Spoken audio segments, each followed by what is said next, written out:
अस्सलाम वालेकुम।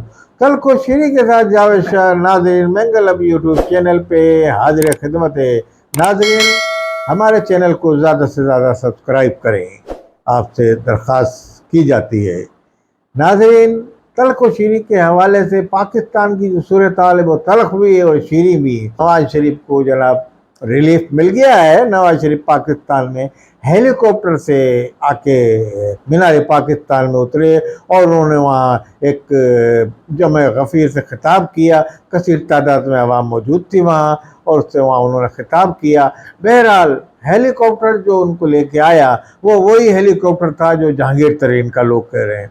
अब जहांगीर तरीन के जो हेलीकॉप्टर में सवार हुआ वो लाजमी जहांगीर तरीन के हेलीकॉप्टर में पहले आपको पता है इमरान खान भी सवार हुए और वो अब कहाँ हैं। इसी तरीके से नवाज शरीफ ने भी अपनी ताकत का भरपूर नून लीग ने मुजाहरा किया और वहाँ आके उन्होंने उनको तमाम तरमेरात हुकूमत की तरफ से भी मिलती रहीं और सरकार ने उनके लिए सर तस्लीम खम किया और उनकी यानी कि नादरा की पूरी टीम वहाँ पहुँच गई।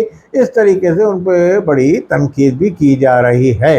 अब नवाज शरीफ ने क्या डील की क्या डील नहीं की ये तो हमें नहीं पता, मगर बहरहाल नवाज शरीफ एक यानी कि पाक व पाकीज़ा होकर मुल्क में आ गए हैं और आइंदा के उम्मीदवार हैं वज़ीर आज़म के।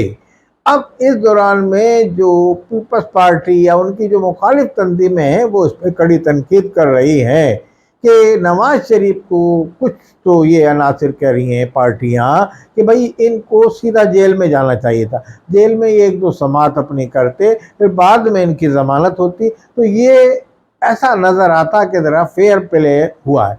अब ये जो फेयर प्ले नहीं हुआ है ये मुकम्मल जानिबदारी की जा रही है और इनकी हिमायत की जा रही है। इस पर भरपूर तनकीद हुकूमत पर की जा रही है।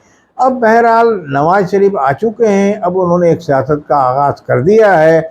उन्होंने अपने मुस्लिम लीगियों का मुल्क में फैल जाएं और उनके हवाले से जो वफूद हैं टिकट लेने के लिए उनके जाती उमरा की यात्रा कर रहे हैं। मुख्तलिफ फ्यूडल्स के, जागीरदारों के और जो टिकट लेना चाहते हैं नून लीग का आइंदा इलेक्शन में, क्योंकि उनको ये नज़र आ रहा है कि आइंदा हुकूमत नवाज शरीफ की बनेगी। बहरहाल आइंदा हुकूमत किसकी बनती है इसमें ये मालूम होगा कि ये हुकूमत जो बनेगी तो इसमें आइंदा आने वाले दिनों में ये बताया जा रहा है कि हुकूमत जो है नवाज शरीफ एंड जहांगीर तरीन के जो ग्रुप है, जो पीटीआई के टूटे हुए लोग गए हैं वहाँ, इनकी मिलके हुकूमत बनने के इम्कानात पाए जाते हैं। अगर कोई सूरत हाल अक्सर तब्दील नहीं हुई, अचानक पाकिस्तान में सूरत हाल तब्दील भी हो जाती है। पाकिस्तान में सियासी मसले मसाइल में इजाफा भी होता है और कभी खुशगवार सूरत हाल हो जाती है। इस वक्त खुशगवार सूरत हाल ये हुई कि नवाज शरीफ आ गए, मुल्क में तशरीफ लिया। इस वक्त सूरत हाल खुशगवार ये है कि पाकिस्तान में अदलिया साहिब फैसले कर रही है। पाकिस्तान के फैसले अदलिया के साहिब हैं। हम ये समझते हैं कि अगर कोई पटिशन दाखिल करेगा अदलिया में तो नवाज शरीफ के हवाले से तो अदलिया यकीनन उनको तलब करेगी। जस्टिस फाइज रिज़ा अभी तक जिस तरह सफाई से और मुनसिफाना तौर पे अपनी अदालत चला रहे हैं तो मैं ये समझता हूँ कि आने वाले दिनों में बड़े मुस्बत नताइज पाकिस्तान में निकलेंगे इसके। और आप सबसे बड़ी बात ये देखिए कि अगर वो पाकिस्तान की इस्टेब्लिशमेंट का कोई असर होता अदलिया पे, जो कि लोग तनकीद करते हैं कि जनाब जजों को भी यूँ कर दिया और ये कर दिया वो कर दिया, तो ऐसी बात नहीं है। पाकिस्तान की इस्टेब्लिशमेंट होता तो उन्होंने फौजी अदालतों के बारे में आप देखिए फैसला दे दिया, उन्होंने उनके खिलाफ फैसला दे दिया कि भाई नहीं होना चाहिए और आम आदमी का जो सिविल है उसका ट्रायल आम अदालतों में किया जाए। तो आपने ये देखी कितनी बड़ी फौज तो उनका बजट थी कि सबका हम ये फौजी ट्रायल करेंगे जो पीटीआई के 9 मई को लोग पकड़े गए थे। तो इसी ज़िमन में आप ये देखते चलें कि अदलिया के जो खुश आइन फैसले हैं इसकी बहरहाल आप तारीफ करेंगे कि अदलिया पे कोई किसी दबाव में नहीं है अदलिया। और पाकिस्तान में पहली मरतबा लाइव कार्रवाई दिखाई जा रही है और लाइव कार्रवाई कभी नहीं दिखाई गई। इसमें अदलिया में जो जज सवाल कर रहे हैं जवाब सब आवाम खुलेआम देख रही है उसको सूरत हाल को। तो ये एक अच्छी सूरत हाल है। तो अदलिया पे बिला वजह की जो तनकीद हमारे कुछ सियासी ग्रुप कर रहे हैं, कुछ सियासी पार्टियां, वो ऐसी पार्टियां हैं कि उनमें जब उनके हक में फैसला हो जाए तो वेल डन कहते हैं और जब उनके हक में ना हो तो उसकी عدلیہ پہ تنقید شروع کر دیتے. یہ نہیں سوچ ہونی چاہیے. اب اگر نواز شریف یہاں آ گئے, ان کی قبل از وقت گرفتاری ضمانت ہو گئی آنے سے پہلے ہی, تو اس کو خوش آئند لیا جائے. اب اس کو یہ اگر وہ ان کو گرفتار کر لیتے تو کہتے بہت اچھا ہوا, اور پھر اگر وہ ضمانت ان کی بعد میں آتی کہتے بہت برا ہوا. ہم اپنے مفاد میں اپنے مزاج کے مطابق عدلیہ سے فیصلے لینا چاہتے ہیں. ہماری سوچ ایسی بن گئی ہے. ہم اسی طریقے سے اب کل پاکستان کے محاذ پہ انڈیا نے جہریت کا مظاہرہ کیا, کیونکہ پاکستان کے تمام عوام جو ہے اس وقت اسرائیل کی طرف دیکھ رہے ہیں, اسرائیل کی ذاتی کو احتجاج کر رہے ہیں, سراپا احتجاج بنے ہوئے. اسرائیل کے ساتھ بھارت کے تعلقات ہیں, تو بھارت نے ایک جہریت کر کے یہاں پاکستان کو یہاں ریزرو عوام کی انڈیا کی طرف کرنے کی کوشش کی کہ پاکستان کے عوام کا یہاں ہو جائے, پاکستان کی جو فورس ہے وہ اس سے نبردآزما ہو جائے, دھیان پلٹ جائے وہاں کی ان کی ظلم و زیادتی کے خلاف جو عوام سراپا احتجاج بنے ہوئے ہیں اس کی طرف دھیان ہٹ جائے. تو یہ بھارت نے ایک پلاننگ کے تحت یہ بارڈر پہ کیا. بہرحال ایسی بارڈر پہ صورتحال اکثر ہوتی رہتی ہے, کنٹرول لائن پہ جس کو کہا جاتا ہے. رینجرز نے ان کا منہ توڑ جواب دیا. فوج تو آئی بھی نہیں تھی, اور بعد میں فوج اگر آئی بھی تو ان کی گنیں جو تھیں, انڈیا کی جو توپیں تھیں, ان کو ٹھنڈا کر دیا گیا. تو یہ تو پاکستان میں میں پاک فوج کو سلام کرتا ہوں.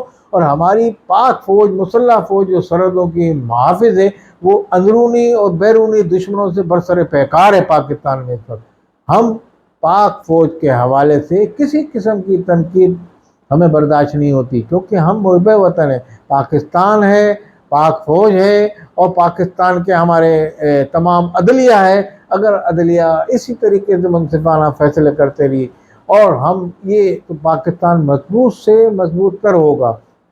اسی ضمن میں تمام تر برائیوں کے ساتھ ہم سمجھتے ہیں کہ پاکستان کی اسٹیبلشمنٹ بھی پھر بھی اگر کوئی کام کرتی ہے, بیوروکریسی بھی ہماری اچھا کام کر رہی ہے. پاکستان کی مسلح فوج آپ کتنا ہی اس پہ حد سے تنقید بنائے, مگر بہرحال پاکستان کی سرحدوں کی ضامن ہے اور اپنے سینے پہ گولیاں کھاتی ہے.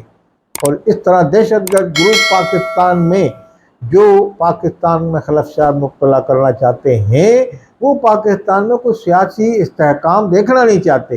میں سمجھتا ہوں اگر پاکستان میں عوام ووٹ دیتے ہیں نواز شریف کو, جس کو بھی ووٹ دیتے ہیں سب کو حصہ لینے دیا جائے الیکشن میں, اور نواز شریف ووٹ لے کے اگر آتے ہیں تو تمام سیاسی پارٹیوں کو اس الیکشن کو تسلیم کرنا چاہیے, اور اس کے بعد یہ نہیں کہنا چاہیے اسٹیبلشمنٹ لائی ڈیل ہو گیا وہ ہو گیا. پاکستان میں تمام سیاسی پارٹیاں اس الیکشن کمیشن کے زیر سایہ حصہ لیں, اس کے بعد مستحکم حکومت قائم ہو جائے گی اور پاکستان کی ترقی اور معاشی کا دور شروع ہو جائے گا. اسی طریقے سے پاکستان میں جس نے کرپشن کی ہے یا کوئی کرپشن میں ملوث پایا گیا یا ثابت ہو گیا تو اس کو ہم کہتے ہیں کڑی سے کڑی سزا دی جائے. اور اگر آپ لوگ یہ سمجھتے ہیں نواز شریف غیر قانونی یا کوئی سیاسی پارٹی, تو ان کے خلاف عدالت میں جائے. اسی طریقے سے پاکستان میں انتشار پیدا کرنے کی کوشش کوئی پارٹی نہ کرے. پاکستان اس کا متحمل نہیں ہو سکتا, اور پاکستان کی مضبوطی کے لیے تمام سیاسی پارٹیوں کو کام کرنا چاہیے. اس لیے کہ پاکستان کی بقا ہے تو ہماری بقا ہے, پاکستان کا وجود ہے تو ہم ہیں. ادروائز پاکستان میں خلفشات مبتلا کرنے والوں کو بھارتی ایجنٹ تصور کیا جائے گا, اور بھارت کا ان کو بھارت کے ایما پہ پاکستان میں خلفشات پھیلانے کی ان پہ الزام عائد کیا جا سکتا ہے. اسی طریقے سے ہم تمام پاکستان کے شہری اور پاکستان کی سیاسی پارٹیاں پاکستان کی مضبوطی, پاکستان کی سربلندی کے لیے کام کریں. السلام علیکم ورحمۃ اللہ وبرکاتہ.